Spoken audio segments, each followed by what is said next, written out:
अस्सलामुअलैकुम। आज हम रीड का एक बहुत इम्पोर्टेंट टॉपिक रमूज़ व औक़ाफ़ पढ़ने वाले हैं। रमूज़ व औक़ाफ़ कुछ निशानात होते हैं, कुछ अलामत होती है जो हम लिखने में यूज़ करते हैं, लिखने में इस्तेमाल करते हैं। और ये अलामत या अलामतें हम इंग्लिश में भी इस्तेमाल करते हैं, हिंदी में भी इस्तेमाल करते हैं और उर्दू में भी इस्तेमाल करते हैं। तो पहला जो है वो हमारे सामने है सक्ता। सक्ता को हम इंग्लिश में कोमा कहते हैं और कोमा आप जानते ही कैसा लगता है और इसकी अलामत कैसी होती है।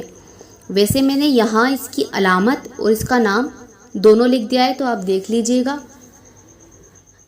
लेकिन फिर भी मैं आपको इसकी एक डेफिनेशन बता देती हूँ कि एक ही तरह के 3 या 3 से ज़्यादा अल्फाज जो साथ साथ इस्तेमाल किए गए हों, उनके दरमियान सक्ते की अलामत लगाई जाती है, जैसे दरिया, पहाड़, जंगल, उर्दू, अरबी वगैरह।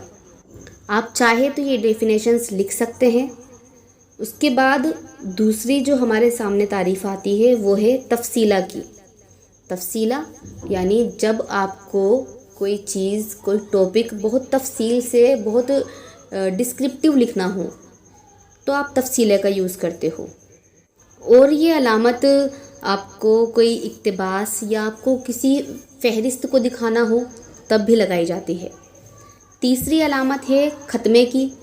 ख़त्मा जैसे कि नाम से आपको समझ आ रहा है, यानी जब आपका जुमला मुकम्मल हो जाए या ख़त्म हो जाए तो ख़त्मे की अलामत लगाई जाती है। ख़त्मे को हम इंग्लिश में फुल स्टॉप कहते हैं। चौथी जो अलामत है वो नदाइया फजाइया है। नदाइया फजाइये को इंग्लिश में कहते हैं साइन ऑफ एक्सक्लेमेशन। और ये अलामत लगाई कब जाती है?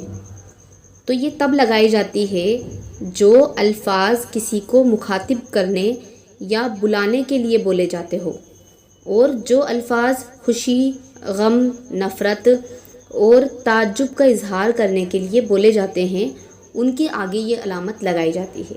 जैसे हमें किसी के सामने अपना कोई एक्सप्रेशन शेयर करना होता है तो आप ये अलामत लगाते हो, जैसे अरे, ओ, हाय, अफसोस वगैरह। चौथी अलामत आपके सामने है सवालिया। सवालिया जैसे कि आपको नाम से समझ आ रहा है, यानी जब आप किसी से कोई सवाल करते हो तो ये निशान लगाया जाता है, ये अलामत लगाई जाती है। इसे इंग्लिश में क्वेश्चन मार्क कहते हैं।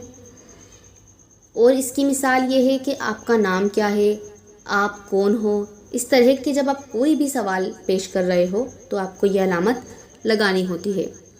उसके बाद आपकी जो अलामत आती है वो है खित्ता। खित्ता इंग्लिश में इसको कहते हैं डैश। ख़त्मा के मुकाबले में खित्ते की अलामत बड़ी होती है।